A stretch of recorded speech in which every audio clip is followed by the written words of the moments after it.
એક મહત્વના સમાચાર મળી રહ્યા છે। આણંદની અમૂલ ડેરીના નિયામક મંડળની ચૂંટણીના ઉમેદવાર જાહેર થયા છે।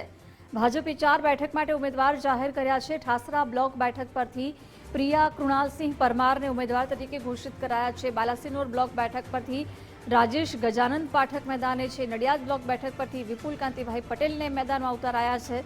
વીરપુર બ્લોક બેઠક પરથી સાબેસિંહ પરમારનું નામ જાહેર કરવામાં આવ્યું છે। તો 4 ઉમેદવાર જાહેર કરવામાં આવ્યા છે। ભાજપે 4 બેઠક માટે ઉમેદવારોના નામની જાહેરાત કરી છે। આણંદની અમૂલ ડેરીના નિયામક મંડળની ચૂંટણી યોજાવાની છે, તે માટે ભાજપે 4 બેઠક ઉપર ઉમેદવારોના નામ જાહેર કર્યા છે। વિગતો સાથે યશદીપ ગઢવી જોડાઈ ગયા છે। યશદીપજી, જે પ્રકારે હાલ આણંદની અમૂલ ડેરીની ચૂંટણી યોજાવાની છે, તે પહેલા ભાજપે 4 બેઠક પર ઉમેદવારના નામ જાહેર કર્યા છે, શું વિગતો?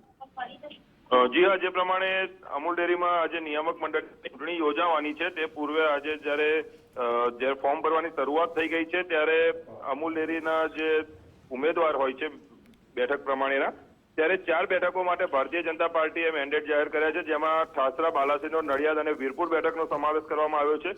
ઠાસરા પરથી પ્રિયા કૃણાલસિંહ પરમારની જાહેરાત કરવામાં આવી છે, જ્યારે બાલાસિનોર પરથી રાજેશ પાઠકનું નામ જે છે તે રિપીટ કરવામાં આવ્યું છે।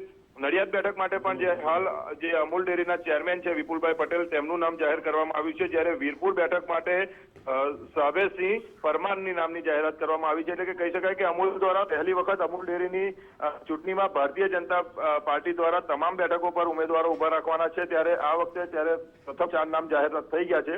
હજુ પણ આગળની વધુ બેઠકો માટે કયા નામોની જાહેરાત થાય છે તેના ઉપર સૌની નજર મંડાયેલી છે। જી યશદીપ, આભાર જાણકારી માટે।